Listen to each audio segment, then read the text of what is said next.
350 विद्यार्थ्यांच्या स्वरांनी दुमदुमले तख्त सचखंड श्री हजूर साहिब.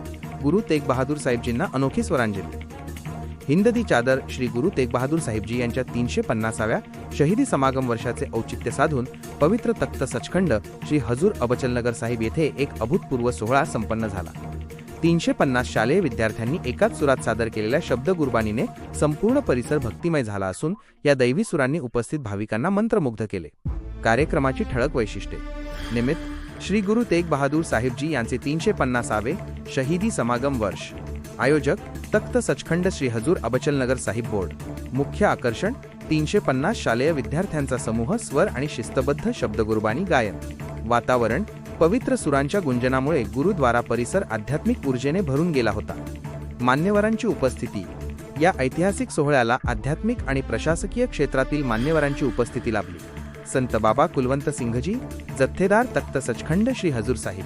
डॉक्टर विजय सतवीर सिंह, प्रशासक गुरुद्वारा बोर्ड. रामेश्वर नाईक, समन्वयक 350वे शहीदी समागम राज्यस्तरीय समिती. जसवंत सिंग बॉबी आणि हरजित सिंघजी कडेवाले, अधीक्षक गुरुद्वारा बोर्ड. भाविकांचा अलोट प्रतिसाद. हा ऐतिहासिक आणि आध्यात्मिक सोहळ्याचे साक्षीदार होण्यासाठी भाविकांनी संगत मोठी गर्दी केली होती. विद्यार्थ्यांच्या शिस्तबद्ध सादरीकरणाचे आणि गुरुद्वारा बोर्डाच्या या स्तुत्य उपक्रमाचे सर्व स्तरांतून कौतुक होत आहे. या पवित्र स्वरांजलीने संपूर्ण नांदेड शहरात मंगलमय वातावरण निर्माण झाले होते.